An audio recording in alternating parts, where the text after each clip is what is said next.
দেখো, এই ফ্রি ফায়ারটা সামান্য একটা গেম হলেও এটা যে অনেক মানুষের জীবন পরিবর্তন করে দিয়েছে, আবার অনেক মানুষের জীবন যে ধ্বংস করে দিয়েছে, এটা আমাদের সকলেরই জানা।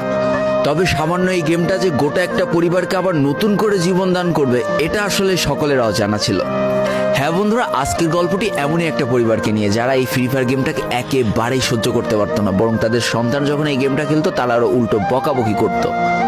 আর ভাগ্যের কি অপূর্ব লীলা খেলা, তখন সেই গেমটা আজকে গোটা পরিবারটাকে বাঁচিয়ে রেখেছে। আর এখন তার বাবা মাও উৎসাহ দেয় তাদের সন্তানকে যে ফ্রি ফায়ার খেলো। এজন্যই চলো জেনে আসি আসলে কি এমন ঘটেছিল ওই পরিবারটার সাথে। তো বেশি ব্যাকপ্যাক না করে ছোট্ট একটা ইন্ট্রো দিয়ে আজকের ভিডিও শুরু করা যায়। তো আজকের গল্পটা শুরু হতে চলেছে ছোট্ট একটা গ্রামের ছোট্ট একটা পরিবারকে নিয়ে।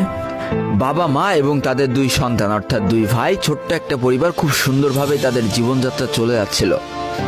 বড় ভাই একটা কোম্পানিতে লেবারের চাকরি করে, বাবা কৃষি কাজ করে, আর তাদের ছোট সন্তান অর্থাৎ ছোট ছেলে কিন্তু ক্লাস 8-এ পড়াশোনা করে।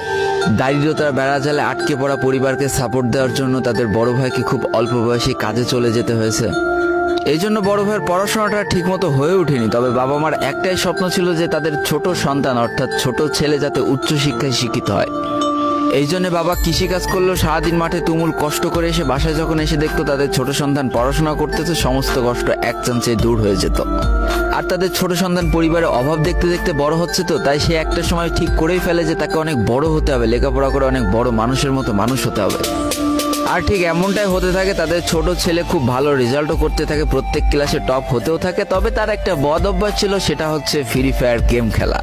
করোনা চলার সময় যখন তার স্কুল বন্ধ হয়ে যায়, তখন তার বাবা এবং বড় ভাইয়ের জমানো কিছু টাকা দিয়ে তাকে একটা ফোন কিনে দেওয়া হয় অনলাইনে ক্লাস করার জন্য। তার ফোনটা ছিল 3 GB র্যামের একটা ফোন। তবে এইখান থেকেই তার ফ্রি ফায়ার গেমের সাথে পরিচয় হওয়া। সারাদিন পড়াশোনার ফাঁকে সময় পেলেই সে ফ্রি ফায়ার গেম নিয়ে বসে পড়তো। আগে যেমন বাইরে খেলাধুলা করতো, এখন সে আর বাইরে খেলাধুলা করে না, ঘরে বসে সারাদিন ফোন টিপে আর ফোনে গেম খেলে। এদিকে তার বাবা মা যখন ফ্রি ফায়ার গেম খেলা দেখতো তখন প্রচন্ড পরিমাণ রেগে যেত, এমনকি মারধর পর্যন্ত করতো যে তুই এই গেম খেলা বাদ দিয়ে দে। তবে তাদের ছোট ছেলে যতই বাবা মার বাধ্য সন্তান হোক না কেন, ফ্রি ফায়ার গেমটা ছাড়তে সে একেবারেই নারাজ। প্রথম দিকে পড়াশোনার ফাঁকে ফাঁকে গেম খেললো, যখন তার বাবা মা তাকে বকা শুরু করে তখন সে রাতের অন্ধকারে গেম খেলা শুরু করে। তবে বন্ধুরা, বলে রাখা ভালো, সে কিন্তু তার পড়াশোনা একেবারেই ঠিক রেখেছিল, অর্থাৎ গেমের কোনো কালো ছায়া পড়াশোনার উপরে কোনোদিনই সে পড়তে দেয়নি, যার কারণে তার রেজাল্টও মোটামুটি ভালোই হতো। এতদিন পর্যন্ত পরিবারের সবকিছু ঠিকঠাকই ছিল। এবার আস্তে আস্তে পরিবারটা একটু একটু করে ভাঙতে শুরু করবে। পরিবারের সকলের সম্মতিতে পরিবারের বড় ছেলের সাথে পাশের গ্রামের একটা মেয়ের বিবাহ সম্পন্ন করা হয়। আর যেন বিবাহের কয়েক মাস যেতে না যেতে বড় ভাইয়ের পরিবর্তন লক্ষ্য করতে শুরু করা যায়। এতদিন ছোট ভাইয়ের পড়াশোনা খরচ বড় ভাই আর বাবা মিলে চালিয়ে আসলো, এখন আর বড় ভাই কিন্তু ছোট ভাইয়ের পড়াশোনা খরচ দিতে রাজি হয় না। তবে তাতেও খুব একটা ফারাক পড়ে না, কারণ তাদের বাবা এখনো শক্তভাবে তাদের পরিবারটাকে ধরে রেখেছে, অর্থাৎ বাবা কিন্তু কৃষি কাজ করে তাদের পরিবারটা খুব সুন্দরভাবে চালিয়ে নিচ্ছিল। তবে বলে রাখা ভালো, হাতের 5টা আঙুল যেমন এক হয় না, পরিবারের প্রত্যেকটা সন্তানের মন মানসিকতাও কিন্তু এক হয় না। কিছুদিন পর বড় ভাই পুরোপুরি আলাদা হয়ে যায়, তার বউকে নিয়ে নতুন করে সংসার তৈরি করে। এমনকি একটা পর্যায়ে যে বড় ভাই তার পরিবারকে অস্বীকার করে দেয়, অর্থাৎ একটা টাকাও আর পরিবারে দিত না, সমস্ত টাকা সে নিজের সংসারেই খরচ করত। 4 জনের পরিবারটা ভেঙে যায় এখন 3 জনের পরিবার হয়ে গেল, বাবা মা আর তাদের ছোট সন্তান। এখন পুরো পরিবারের দায়িত্বটা বাবার উপরে পড়ায়। দিনরাত 24টা ঘন্টা হাড় ভাঙা খাটুনি করা শুরু করে দেয় তাদের বৃদ্ধ বাবা। এদিকে তাদের ছোট সন্তান সবটা কাছ থেকে দেখে অনেক কষ্ট পেত, তারপরেও তার করার কিছুই ছিল না, তাকে পড়াশোনাটা চালিয়ে যেতেই হবে, কারণ বাবা মার একমাত্র স্বপ্ন তাকে পড়াশোনা করে মানুষের মতো মানুষ হতে হবে। এদিকে বলে রাখা ভালো, পড়াশোনার পাশাপাশি কিন্তু সে ফ্রি ফায়ার গেমটা অনেক ভালো মতো খেলা শিখে গিয়েছিল। তার 3 GB র্যামের ফোন একটু ল্যাগ দিলেও মোটামুটি ভালোই খেলা যেত স্মুথ গ্রাফিক্সে। এমনকি সে আস্তে আস্তে টুর্নামেন্ট খেলাও শুরু করে। আর এখান থেকে যে টাকায় পেতো, 50 টাকা, 100 টাকা, 200 টাকা যা পেতো, সেই টাকাতে তার পরীক্ষার বই খাতা কিনতো, যাতে তার বাবার একটু কম পরিশ্রম করা লাগে, কম খাটনি করা লাগে। হাই রে, পরিবারের বড় ছেলে পরিবার থেকে আলাদা হয়ে গেল, আর ছোট ছেলে চিন্তা করছে বাবার কিভাবে কষ্ট কম করা লাগবে। এরই মাঝে সে একদিন চিন্তা করে, সে তো টুর্নামেন্টে অনেক ভালো পারফরমেন্স করছে, তাহলে তার একটা ইউটিউব চ্যানেল খোলার দরকার। অন্তত টুর্নামেন্টের ম্যাচগুলো ইউটিউবে ছাড়লো, যদি কপালে ভালো কিছু লেখা থাকে।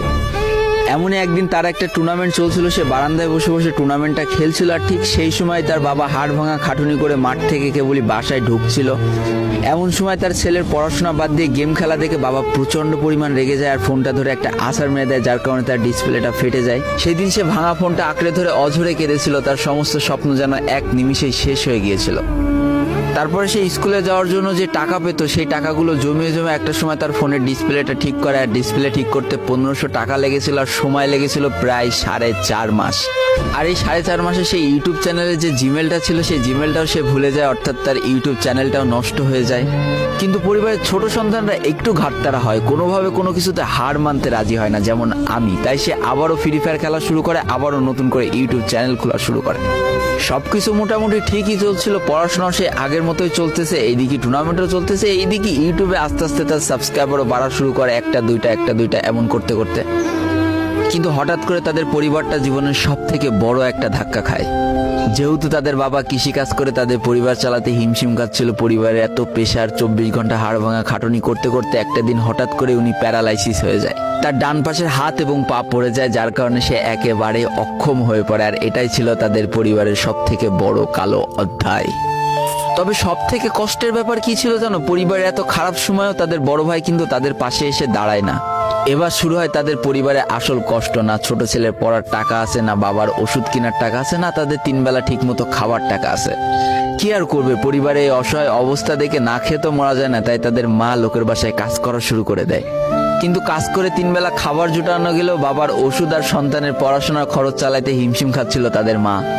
ঠিক এই সময়টায় পরিবারের ছোট ছেলে সারাদিন চিন্তা করতে থাকে যে আসলে তার কি করা উচিত, কি করলে পরিবারের সবাই ভালো থাকবে, কি করলে বাবার ওষুধ কেনার টাকা সে জোগাড় করতে পারবে, কি করলে বাবা মার স্বপ্ন পূরণের জন্য সে পড়াশোনা করতে পারবে। তার সামনে শুধু একটা অপশনে খোলা ছিল, সেটা হচ্ছে ফ্রি ফায়ার গেমটা। কি আর করবে, সারাদিন সে পড়াশোনা করতো আর সারা রাত ফ্রি ফায়ার গেম খেলে খেলে ভিডিও আপলোড করা শুরু করে ইউটিউবে। তোমরা শুনলে অবাক হয়ে যাওয়া, 24টা ঘন্টার মধ্যে সে মাত্র 4.5 ঘন্টা ঘুমাতো। দিনের বেলা স্কুলে থাকতো, স্কুল থেকে এসে সে একটা চার দোকানে কাজ করতো, চার দোকান থেকে বাসায় এসে পড়াশোনা করতো, পড়াশোনার পরে রাত্রেবেলা ফ্রি ফায়ার গেম খেলে ভিডিও আপলোড করতো।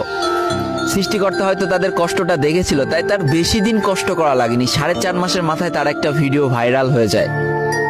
ব্যাস, লাইফের মোড়টা এইখান থেকে ঘুরে গিয়েছিল। তোমরা সকলে জানো একটা ভিডিও ভাইরাল হলে আসলে কি হয়। সব জায়গায় তার নাম ছড়িয়ে যায়, মানুষ আস্তে আস্তে তার ভিডিও দেখতে শুরু করে, তাকে পছন্দ করতে শুরু করে, তার গেম প্লে ভালো লাগতে শুরু করে। একটা সময় সে একটা ভালো প্লেয়ার হয়ে যায়।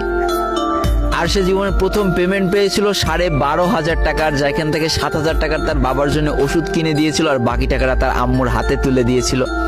তারপর থেকে তার মাসিক বেতন কখনো ওই 12,000 টাকার থেকে কমেনি, বাড়তে বাড়তে বাড়তে বাড়তে একটা সময় তার মাসিক বেতন দাঁড়ায় 1 লাখ টাকা, যেটা ছিল তাদের পরিবারের জন্য অবিশ্বাস্য একটা ব্যাপার। যেই পরিবারটা না খাতে পেয়ে প্রায় মরার মতো অবস্থা হয়ে গিয়েছিল, সেই পরিবারটা আজকে কোথা থেকে কোথায় যে দাঁড়ালো। তবে সব থেকে মজার ব্যাপার কি জানো, এখন আর ফ্রি ফায়ার খেলতে দেখলে তার বাবা মা কিন্তু তাকে বকে না। তো দেখো, জীবনে খারাপ সময়গুলো চিরদিন স্থায়ী হয় না, খারাপ জীবন কাটিয়ে কিন্তু ভালো সময় আসে। অর্থাৎ তাদের পরিবার এখন ভালো সময় চলে এসেছে।